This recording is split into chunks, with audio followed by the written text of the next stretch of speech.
নমস্কাৰ আজি মই আপোনালোকক শিক্ষাহেতুত কেনেকৈ ষ্টুডেণ্ট এটা এড কৰিব পাৰি আৰু তাক কেনেকৈ এপ্ৰুভেল কৰিব পাৰি তাক দেখাম। প্ৰথম আগতে আমাৰ কি আছিলে, যেতিয়া আমি ষ্টুডেণ্ট এটা এড কৰোঁ তাক এপ্ৰুভেলৰ কাৰণে আমি ব্লকলৈ প্ৰপ'জেল পঠাব লাগে, কিন্তু আজিকালি সেইটো নাই। আজিকালি আপোনালোকৰ স্কুল লগইন আইডিতে এপ্ৰুভেলটো দি দিলে।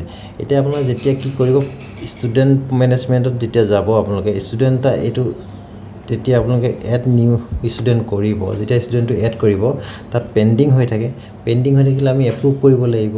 এপ্ৰুভ কৰিবলৈ কি যাব, আপোনালোকে সেই তাতে আপোনালোকে এটা লেফ্ট হেণ্ড ছাইডতে ডেস্কবৰ্ডৰ তলতে লেফ্ট হেণ্ড ছাইডতে আপোনালোকে এটা ঘৰ পাব, তাত য'ত লিখা আছে আপোনালোকৰ নিউ ষ্টুডেণ্ট এপ্ৰুভেল। তো এইটোত যেতিয়া ক্লিক কৰিব আপোনালোকে, এইটোত ক্লিক কৰিলে কি হ'ব, এনেকৈ আহি যাব। ইয়াত আপোনালোকৰ student school name, student name থাকিব আৰু আৰু ইয়াতে আপোনালোকৰ এপ্ৰুভেল অপশ্যনটো আহি যাব, আৰু সেইটো আপোনালোকে যেতিয়া ক্লিক কৰিব ষ্টুডেণ্টটো এপ্ৰুভ হৈ যাব। আৰু লগতে আকৌ ষ্টুডেণ্টটো বেলেগ স্কুলৰ পৰা আমি কেনেকৈ আনিম, বেলেগ স্কুলৰ পৰা আনিবলৈ যাবলৈ আপোনালোকে এড কৰিব নালাগে। আপোনালোকে ইয়াত ড্ৰপ বক্সত যাব, ড্ৰপ বক্সত গৈ এতিয়া ষ্টুডেণ্ট এটা আনিব লাগে। ছাপ'জ আমি ইয়াত খুলিছোঁ গৰৈমাৰী বালক, গৰৈমাৰী বালকত খুলিলোঁ। কোনোবা এতিয়া ক্লাছটো চিলেক্ট কৰিম, কোন ক্লাছত লাগে আমাক। ক্লাছটো চিলেক্ট কৰিলোঁ, আমি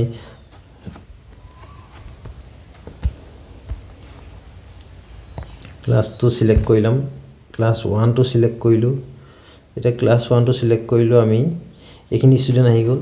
তেতিয়া আমি কি কৰিব লাগিব, ষ্টুডেণ্টটোক আমাৰ তালৈ আনিব লাগে। এতিয়া এইটোকে মই ধৰিছোঁ প্ৰথমতে ইব্ৰাহিম আলম, ছেকেণ্ডটো ইব্ৰাহিম আলমক যেতিয়া মই ক্লিক কৰিম তেতিয়া ইয়াত পুল ষ্টুডেণ্ট বুলি আছে, এই ইয়াত ঘৰ এটা পাব আপুনি পুল ষ্টুডেণ্ট।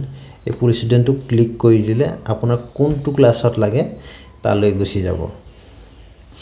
আৰু এইখিনি আছিলে আজি আপোনাৰ ষ্টুডেণ্ট এপ্ৰুভেল, লগতে কেনেকৈ ড্ৰপ বক্সৰ পৰা আনিব পাৰি। আশা কৰোঁ আপোনালোকৰ ভাল লাগিলে।